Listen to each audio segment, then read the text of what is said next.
And hello, everybody. Welcome back to Unslaved. Happy to be back with you once again. We are doing part two today of the anatomy of human destructiveness. Looking forward to this one, Michael. Good to see you as always. We've got some slides to go through and again, carrying on from some previous work. So, welcome and let's do a little introduction here. Oh, yeah. Hi, David. Thanks, everyone.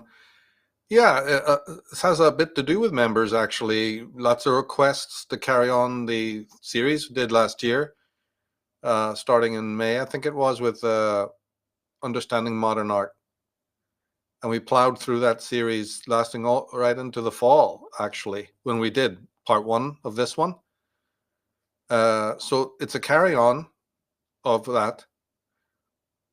So this is part two.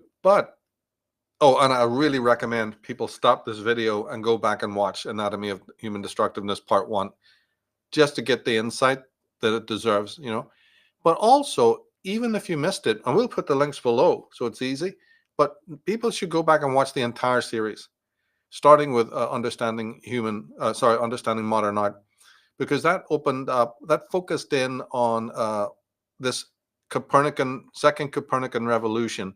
If you remember, where, during the time of Descartes and Immanuel Kant, the focus of philosophy, Western philosophy that is, started focusing hardcore on the self, on this entity, the ich, which had not really been strongly placed. The self was definitely an actor in costume on the stage of world thought since Plato. If it wasn't, you wouldn't have had the inscription at Delphi, "Know thyself," right? Obviously, that implies there is such a thing as a self. And you have the sophists, the famous group known as the sophists, who spoke a lot about selfhood. And you've even got St. Augustine and others, right? So it's definitely been there, but it was always treated in a kind of shallow way. And there's nothing wrong with that. That was just the way it was, because the character, the dramatis personae on stage was manifold, and they all had parts. In other words, there was so much to think about. God, being one of the biggest one, and metaphysics, which is how do I account for the reality, that the human self never really got more than a couple of lines. It's like the T-boy. And it was around about time, of this change in the late 1700s, right? It would be the 18th century, late 18th century, that this started to change big time. And so we went into that and we unpacked it slowly, through that series. And then we got to this part one, so just I would really recommend that people go and watch that again, members, or if you haven't seen it and you're a new member, at least watch Anatomy of Human Destructiveness 1. And if you can, go back and watch those, because we walk you through where we're at today. It has a lot to do with how postmodernism came about, and all the different nonsense that we're surrounded by today. You'll see it as nonsense once somebody explains it correctly. But it also has a lot to do with psychology and psychoanalysis, and then obviously neuroscience. Where did they come from and why, right? So that was all explained. But in part one, I think it was done in September, we honed in on something even sort of more important about the modern era. And that was this fundamental belief started by Nietzsche, but he's really he's trying to expand upon the work of Schopenhauer. So it's arguable which one came up with this first. I would look at Nietzsche because of the histrionics and the extreme passion with which he expressed himself. And that was this thing that was so dramatic that it opened the West. It opened the modern era. And that was this emphasis on the will that, again, had not been really commented on in any kind of robust way. It's hard to think of any philosopher before. I'm sure there was one, but it's really hard to think of anyone. Schopenhauer opened it up by this very bleak and pessimistic account of the will, and Nietzsche resented this and turned it round, right? You always hear about Marx turning Hegel on his head. You'll hear this term over and over. It doesn't even make sense, not even the slightest. But you can apply that with Nietzsche, Schopenhauer. Yes, Nietzsche did take the philosophy of Schopenhauer and turn it on its head. You'd be a lot more accurate if you used that phrase, here. And it was about the will. But what it boiled down to, as we pointed out in that show, was that the will is really shorthand for this sort of bestial quality within human beings. That's why it's called the anatomy of human destructiveness, And this is the absolute primordial basis of man. And that's what he is. And you better just get used to it. And when you do, Nietzsche said, there's a kind of freedom that comes with that. It is for me. He used to call himself, I'm dynamite. I'll blow you all up pieces. Thinking of Christians, thinking of moralists. Sorry. It would affect you morally because, well, actually, what would happen is a bulldozer would now turn up and you could get rid of all your morals because they come from the Christian and Judaic teachings, right, which are supernatural, which are super sensible and transcendent. Well, if you get rid of that and just think of yourself as a creature, an animal, a sophisticated, modernized animal, but you're really bestial in your origins, then you're bestial in your origins. And the rest is all superficial. And see, if you want to be the Uberman, you won't have anything to do with those morals. Isn't that incredibly freeing? So he said, if you ride this beast of will, Schopenhauer wanted you to run away and close the door and hide under the bed from it. The will to not will is where Schopenhauer's coming from. Nietzsche says, hell no.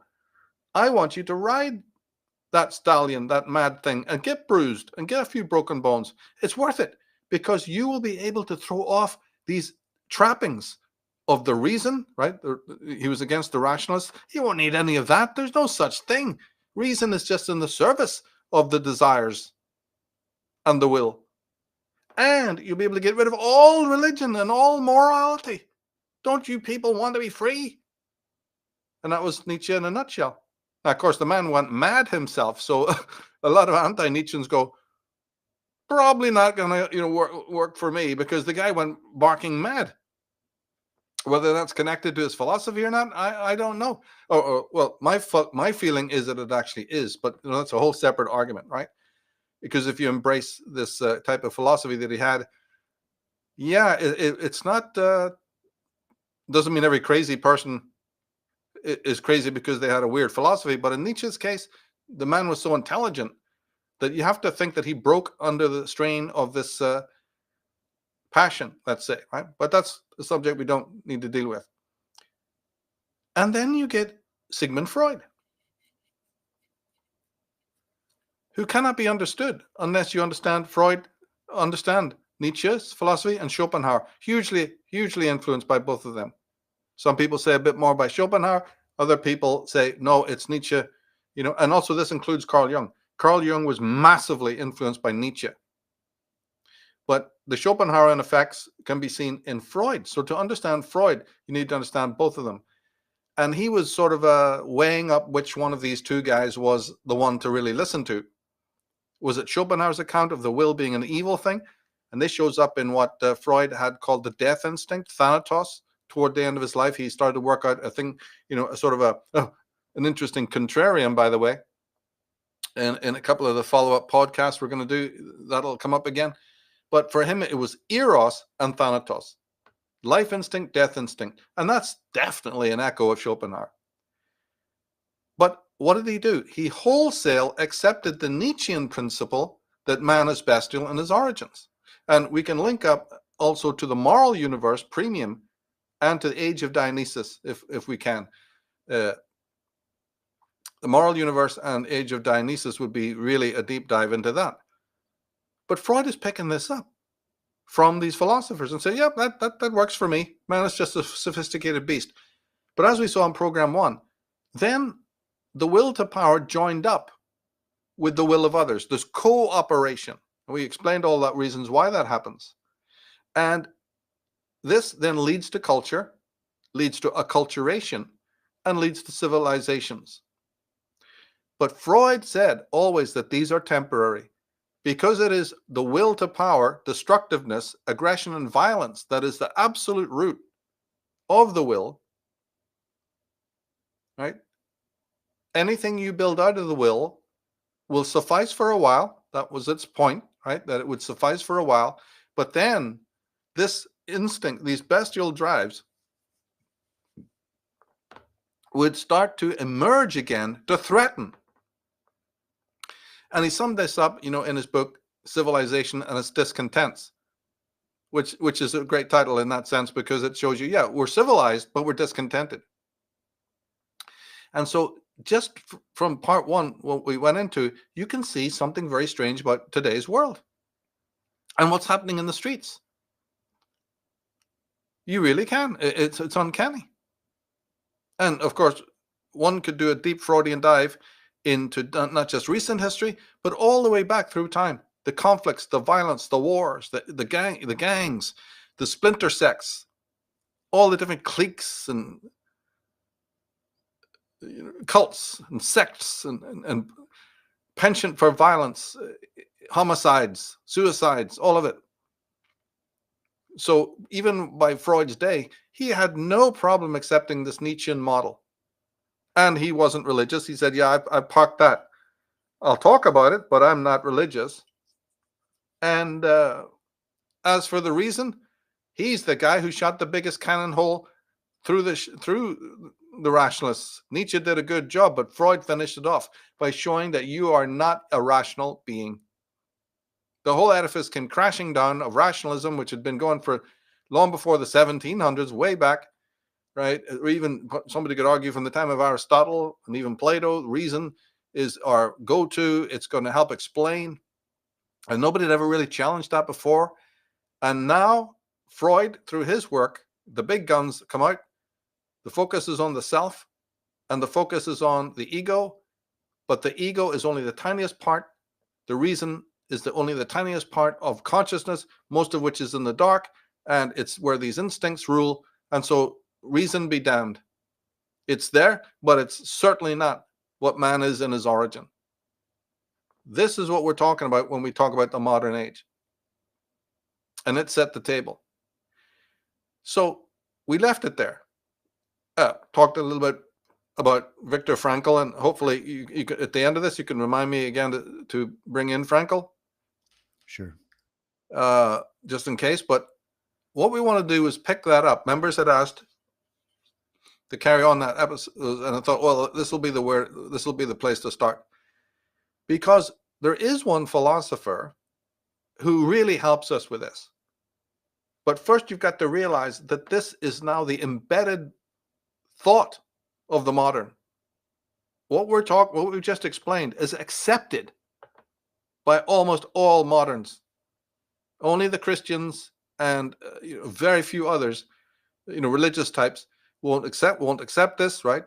They've got their accounts, but those accounts just seem so paltry and so weak, and they're so faith-based. They're not philosophically based, no matter what the religious mind thinks, the theological mind. And we've had some great minds working on this.